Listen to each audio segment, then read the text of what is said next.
Nuke Talk is a podcast brought to you by Plowshares, the largest foundation solely focused on reducing the threat of nuclear weapons. The creation and production of the atomic bomb left its mark not only on U.S. foreign policy, but on the cities where production was centered, and the lives and relationships of the people who lived in those cities. We're talking about nuclear weapons' influence on race, socioeconomic status, and the environment, and how all of that is carried on to modern day. If you've been with us since the beginning, you'll know that we've talked about Hanford, Rocky Flats, Amarillo, Oak Ridge, and the Savannah River site. These were all sites that produced parts for nuclear weapons, and these cities are still struggling to address the environmental and health impact of the nuclear weapons production that occurred there. The creation and production of the atomic bomb has impacted so many other places within the US and abroad. So today we're going to be talking about the Radiation Exposure Compensation Act, known as RECA. It's a program that provides compensation to individuals impacted by nuclear weapons production, testing, and mining. In recent months, you might have seen more media coverage on those affected by nuclear weapons after the release of the Oppenheimer film. Many of them refer to themselves as downwinders. Downwinders are individuals and communities who were exposed to radioactive contamination or nuclear fallout from atmospheric or underground nuclear weapons testing and/or nuclear accidents. Those who have been impacted by the Trinity test in New Mexico, who are known as Trinity downwinders, were included in RECA for the first time this summer. And RECA was created in the 1990s. But it is due to expire on June 7th if a bill to extend the program is not passed by Congress. The death of the bill would leave thousands without proper justice and end life-saving health screenings and compensation. The fight to save RECA has led activists and impacted communities from across the country to band together. They come from states like Washington, New Mexico, Utah, Tennessee, and Missouri. Senator Josh Hawley of Missouri sponsored the original amendment to include RECA in the defense budget, and when the RECA amendment was stripped, he joined Senator Ben Ray Lujan of New Mexico and Senator Mike Crapo of Idaho in introducing standalone legislation to reauthorize an improved RECA in February of 2024. RECA would compensate victims of radioactive waste in both the St. Louis and St. Charles region of Missouri. In the 1940s, only a few years after the first uranium fission reaction and the start of World War II, the St. Louis-based Mallinckrodt Chemical Company became the first industrial-scale producer of purified uranium and uranium metal in the United States. The plant processed uranium that allowed scientists at the University of Chicago to produce the first man-made controlled nuclear reaction, paving the way for the first atomic bomb. After World War II ended, they continued operations as the Cold War arms race spurred an uranium mining and production boom. The factory and the program it served left another legacy. The legacy of these facilities, just like the other locations we have discussed throughout this season, is usually associated with various illnesses for those nearby and those working there. And someone who has spent years working on advocating for those who have been affected is Christen Commuso, a community outreach specialist for the Missouri Coalition for the Environment. When Mallinckrodt was first figuring this out, they were literally doing this out in the alleyway of an industrial area right down in the heart of St. Louis. And so they knew it was so dangerous. They actually, in the process, have had accidents where they blew doors and windows out of the buildings because it was explosive. So just imagine, 1942, you're just taking a walk down the street and you have no idea what you're about to pass. But so not only do we have the emissions from this production, but that obviously created, hundreds of thousands of tons of radioactive waste. And that waste was originally stored at the downtown site until it got too contaminated and overflowing the site. So then the government bought a portion of land at our airport, and they moved this right next to a creek. And by 1949, this kind of all kickstarted. The Missouri Independent, Muckrock, and Associated Press did a investigative report after documents were uncovered that showed the federal government knew as early as 1949 that this highly radioactive waste was leaking into a creek right next to the site. They deemed it too dangerous for workers to come in and change out the barrels. So instead, they just let it leak into the creek. And from there, instead of doing anything about it, instead of warning the public, they built suburbs quite literally on top of this stuff. And this is a 14-mile creek that stretches all the way out to the Missouri River. It's a highly populated metropolitan area. So you have homes, schools, businesses, all this along this stretch. From there, it was the federal government then put it up for sale, basically, put this waste up for sale, put an ad out in our St. Louis Post-Dispatch. A company came in and bought the waste. They moved it about, I'd say, under a mile north from the airport site where they we're sitting it out just right out in the open to dry out so they could ship it to their facility in Colorado. Again, leaked right into the creek as it was right next to it. By 1984, they did a study. It showed about 28 tons a year was eroding into this creek. And then from there, the corporation that purchased it from the federal government, when they did so, they were told that the federal government would buy back whatever they couldn't use and that they could dump it at another site we have here in St. Louis, or it's actually out in St. Louis region, but in St. Charles County, Missouri.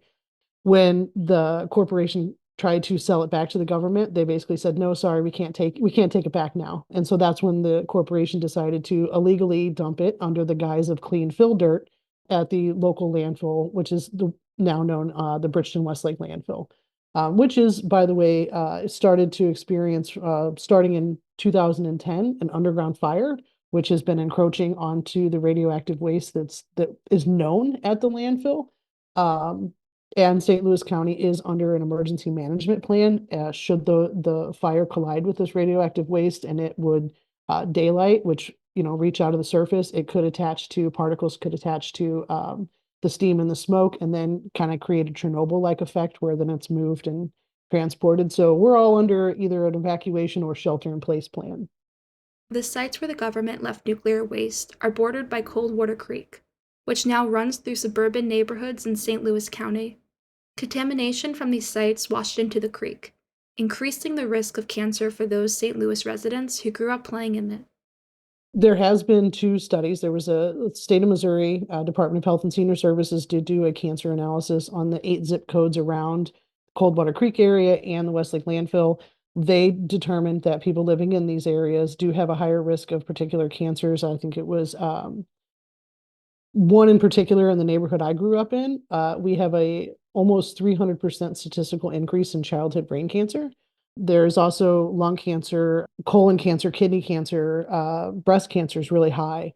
And then when I say lung cancer, I'm talking from people that have never smoked. So like I recently had a friend pass away after a long battle with lung cancer who never smoked a day in her life. Her only way she was exposed was walking a path in her local park that has now since been contaminated, and the Army Corps has gone in and cleaned up some of it out of the park, but there's still a lot of waste within the creek bank. Then because of that state health study, the federal government, the Agency for Toxic Substance and Disease Registry, which is a section of the CDC, they did a health assessment based on the data that the Army Corps was finding, what is out here in the community. So based on their own data, they did an analysis saying that people living in these areas do have a higher risk of cancer incidence, higher risk of exposure. So basically, if you're exposed, there's a risk, an increased risk. So there is very much, we have documentation that the people have been harmed, but also if you just come and you sat down and talk to any of us, there's stories to tell. Everyone has something that they can share with the people. And the other thing I want to note is there's a lot of known radioactive waste in our community, but because it was so top secret and it was the very early stages of this and so unknown, I guess, at the time, and so secretive, the federal government lied to a lot of our local officials, to our cities, to our municipalities, to the government, or to the people in these communities, and it was moved around haphazardly. There was a sod farm at one point that was along the creek that basically all those homes that were built up were getting their sod from this potentially contaminated area. There was, again, when a lot of this was moved around under the guise of clean fill dirt, a lot of those drivers were taking it home and using it to level out their yards. They were using it in their gardens. There were spills that have happened that instead of, there's documentation of in 1956, I believe, one of the trucks turned over and spilled it on the road. And because they thought it was just dirt, they went in and just sprayed it off.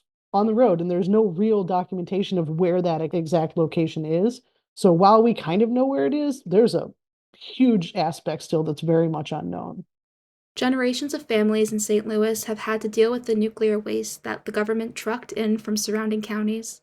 Decades passed before residents were fully informed about the depth of Missouri's nuclear contamination.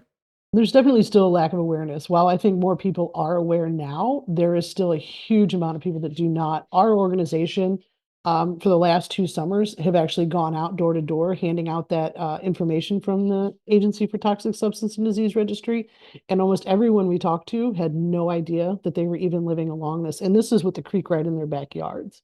And I think where we lack awareness is because, one, there are no signs along Coldwater Creek denoting that this is a hazardous contaminated creek to keep kids out. There are no boots on the ground going door to door talking about it aside from us. We picked up that responsibility and we'll gladly do it until the government does it for us.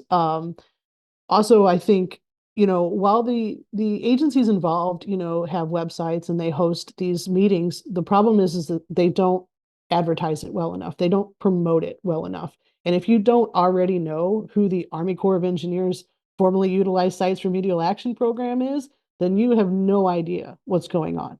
And I remember specifically just a quick story in 2015 when that park that I just referenced, where my friend walked in, when the Army Corps came out and said that that was contaminated, we again went door to door talking to people.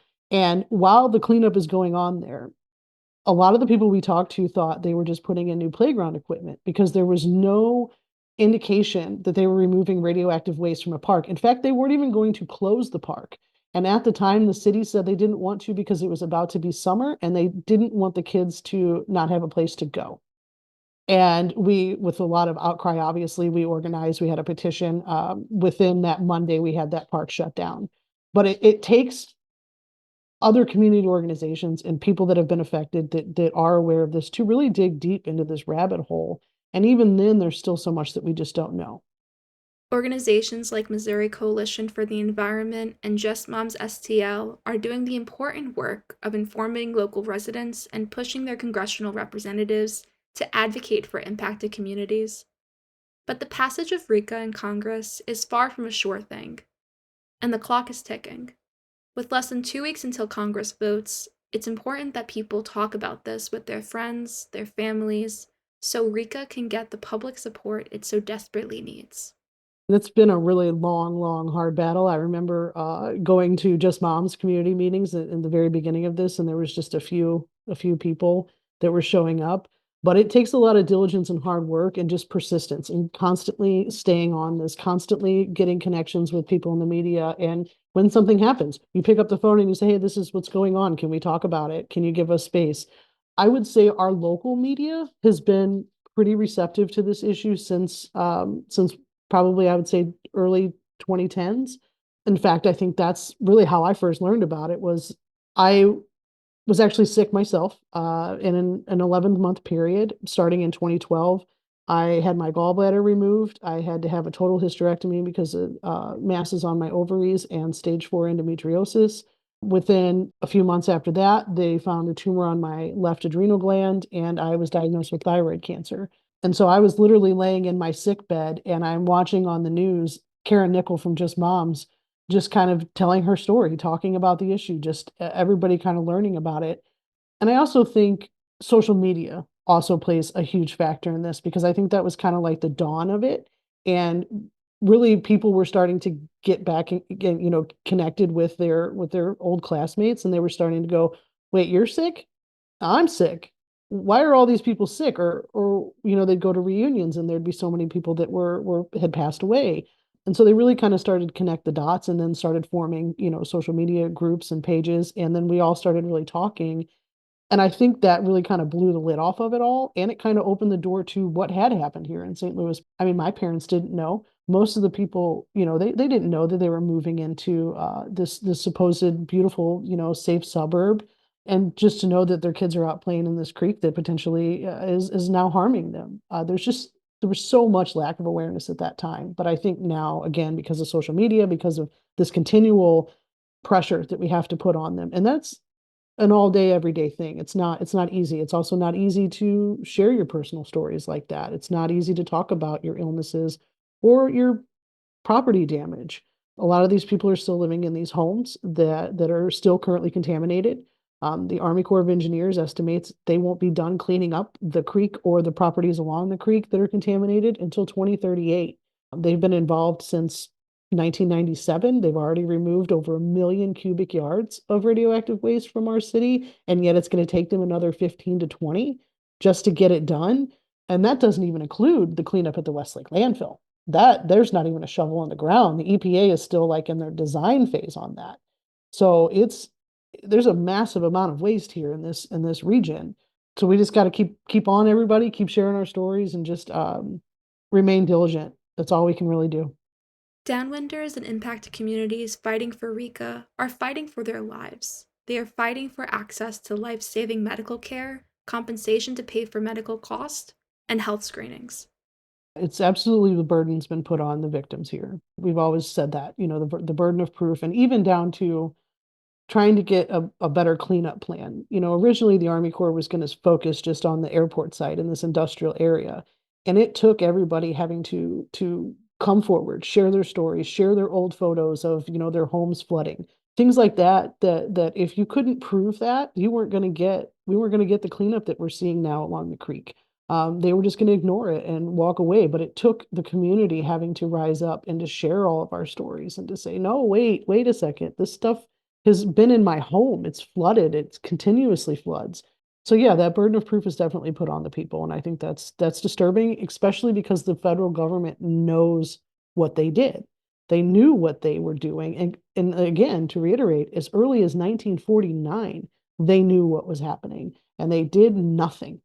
Advocates are fighting to not only extend RECA, but to extend coverage to those who were left out of RECA originally. If the bill passes, those who have been impacted by the Trinity test in New Mexico would finally gain compensation and justice. And those in Missouri, left out of RECA when passed in 1990, would finally be included too.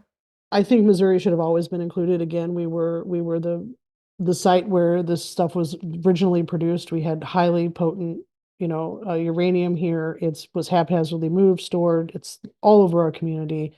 So we had that, but we also, if you go back and you look at the St. Louis baby tooth study when it was about to fall out, that was when they collected, baby teeth from around, it was like 150 miles around St. Louis, and it was showing up that there was strontium-90 in our children's baby teeth. And so it was basically, that's what started the test ban treaty in 1960s to stop the above ground testing.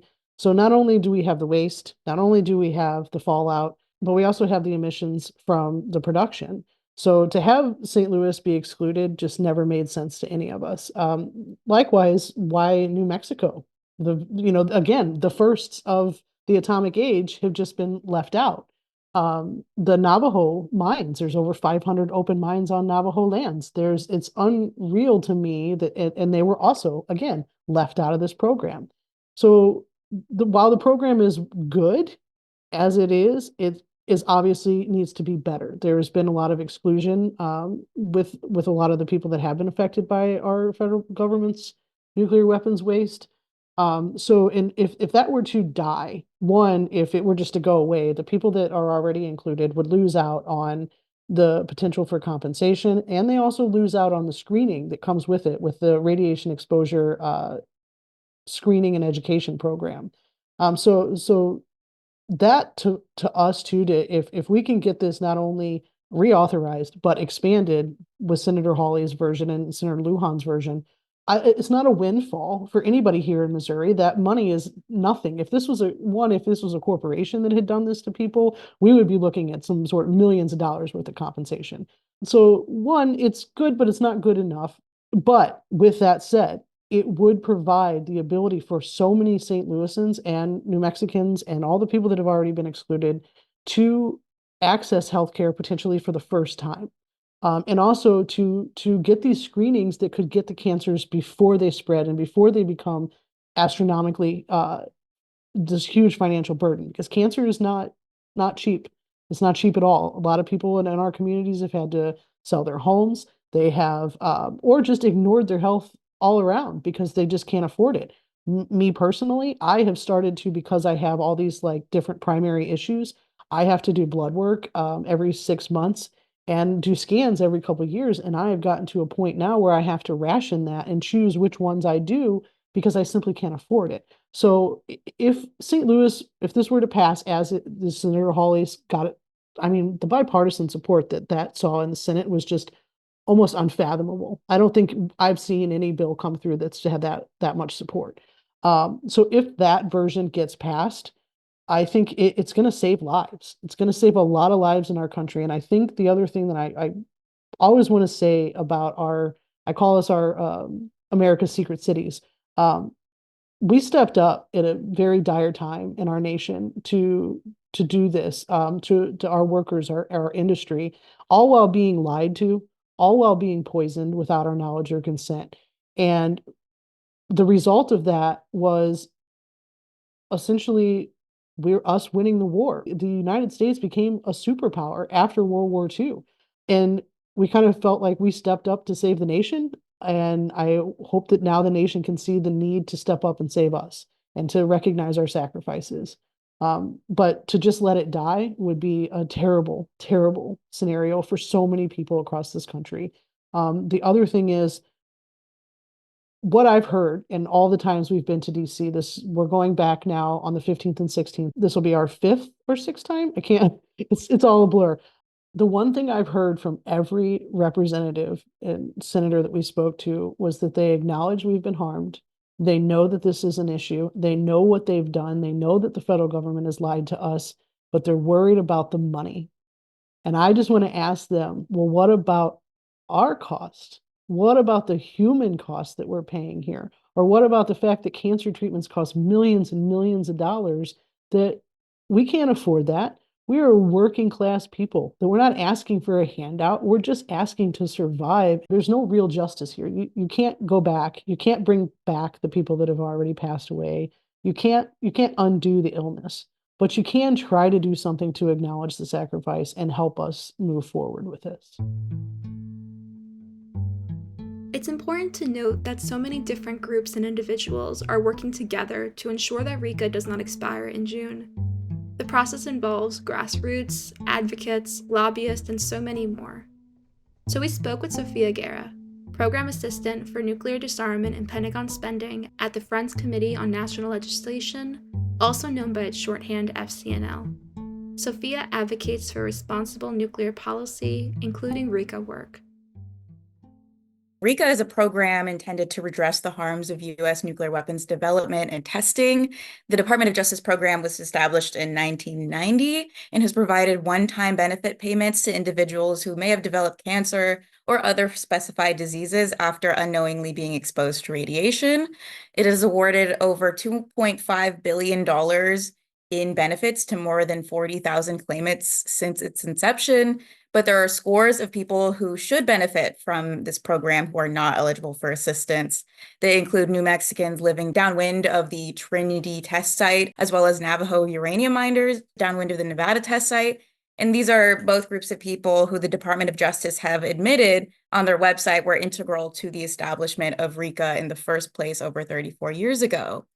So for decades, impacted communities from across the country have been fighting to expand this program in two ways: geographically and financially.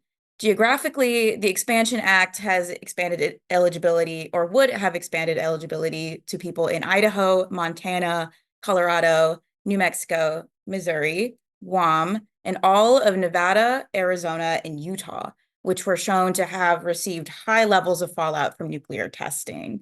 And of course, this is just amid the 48 states plus Canada and Mexico that we have seen recently from a Princeton study that were exposed to radiation just from the first Trinity test. And other things that this expansion effort would do is extend compensation to more types of uranium workers, including those employed after 1971, to better cover those who were suffering from exposure-related illnesses. It would also expand the number of compensable illnesses that are not covered under the current RECA program. The third thing it would do is increase the amount of compensation to reflect the cost of care and inflation. And finally, it would provide healthcare benefits and cancer screenings beyond just the one-time payments. While it appeared that there might be movement on RECA through the passing of the National Defense Authorization Act, NDAA, which included a RECA amendment, it was removed at the last minute. It remains unknown what happened. We may never know for sure what happened behind closed doors when the RECA amendment was stripped, but we can kind of surmise what happened based on the facts around that moment. What we do know is that Rep. Jim Jordan, chairman of the House Judiciary Committee, which oversees this program, could have but did not remove the amendment from the NDAA in December before it even reached Speaker Johnson. And although he didn't make an affirmative vote recommendation, he could have stripped it entirely himself. And we also know later on that Senator McConnell ended up voting in support of RECA in March, one of the final senators to usher it over the finish line in the Senate. We also know that under Speaker Johnson, the next year's NDAA process, which is starting just this month and next month, it will be a lot shorter, and there will be little, if any, time for a floor debate. And that's because he wants to avoid confrontation within his party from the likes of Marjorie Taylor Greene. And so the last thing he wants is for a Republican champion in the House to demand RECA, a costly program in the eyes of many Republicans, including some of those whose constituents would benefit from it, and further demonstrate how little of a handle he has on his party. So there's very little urgency on his end to actually bring this to a vote. And unfortunately, this lack of urgency in Congress to bring a vote on RECA to the floor remains a present issue. The Senate voted 69-30 in March to approve a standalone bill, but if Congress does not bring it to the floor for a vote, there is a real possibility that RECA will expire in June. The holdup really boils down to political will and prioritization. The House has not voted on all that much since March 7th, and while the June expiration date seems like a month away, that's actually just a little over a week of business days from this episode's airing for the House of Representatives to actually hold a vote. And some members of Congress, frankly, think that they can just wait for the program to expire and for advocates to pass away. But we need to remind them that their constituents know exactly how long justice has been deferred and that we aren't going to let it slide. And when it comes to next steps, it boils down to calling on your members of Congress. The next steps are calling on your members of Congress to implore House leadership to bring RECA to a vote. And that's what advocates across the country are doing this week on their trips to Washington, D.C., to meet with their members of Congress and implore Speaker Johnson to take this seriously and to bring legislation improving and reauthorizing RECA to the floor for a vote. Of course, in the case that RECA ends up expiring, that's when the RECA working group will have to regroup and come together to re-strategize, because truly there are also many, many other communities who have not yet been at the forefront of this movement or who are just learning about their nuclear histories today that should be covered by the RECA. And they haven't even had a chance yet to make their voices heard. This is something that existing impacted communities who have been lobbying this have understood. And so while we don't have formal game plan for what to do in the case of expiration, because we're pushing so hard on saving it before then, I would encourage people to look into their community's nuclear history, to look into their state's nuclear history, and to look at environmental justice stories around them, because truly all of these stories are interconnected. And the more that we can convince members of Congress that that is so, the more that we force them to not look away. The beacon of hope here remains that those who are dedicated to this issue, those who are sick but continue to travel to the Hill to share their often traumatic and painful stories to staffers, in hopes that it moves just one person. When we are talking about RECA, we aren't just talking about legislation or compensation or health screenings or healthcare, which are also important. We are talking about the people, many of whom you have heard this season and in seasons past. The people who spend day in and day out to not let what happened to them and their families be forgotten. RECA is so much bigger than just legislation. It's something that these people have spent their lives on making sure that those closest to them get a sense of justice.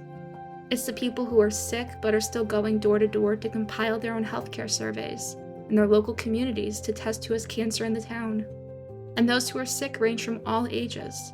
Children with rare forms of cancer to those who are older who have battled multiple forms of cancer in their lifetimes. They will not stop fighting for this issue. There are multiple generations of these powerful advocates' families who have been impacted, whether financially or physically, from health problems. These are also just frankly the most energized group of advocates I have encountered in my work. These are folks who are dealing with health issues, who have a lot going on in their own lives, who don't live in DC, but who are still energized to travel across the country, to organize in their free time, and to learn about Congress and this web of budget dynamics that even a lobbyist like me is not super familiar with already. It takes years to really become an expert on this. So I think from the grit and will that we've been seeing for the last few decades, it's very unlikely that this will slow down. And even the advocates that we have with us have been so inspiring and have even inspired past program assistants, so past folks who have been in my role at the Friends Committee, to continue on in nuclear justice work. And they've been really inspiring even the broader nuclear policy community to put faces to the issues we're talking about, especially since in the next few decades, hopefully not, we may be seeing the reinvigoration of nuclear weapons development and testing. And so I think there's a lot of will to see that we don't repeat history. Thank you to our guest, Christen Commuso from the Missouri Coalition for the Environment, and Sofia Guerra from the Friends Committee on National Legislation. To learn more about the nuclear legacy in Missouri, visit moenvironment.org. And to learn more about FCNL's work, visit fcnl.org. And thank you for listening to this season of Nuke Talk, brought to you by Plowshares. To support our work on the podcast in making our world safer from nuclear threats, visit plowshares.org.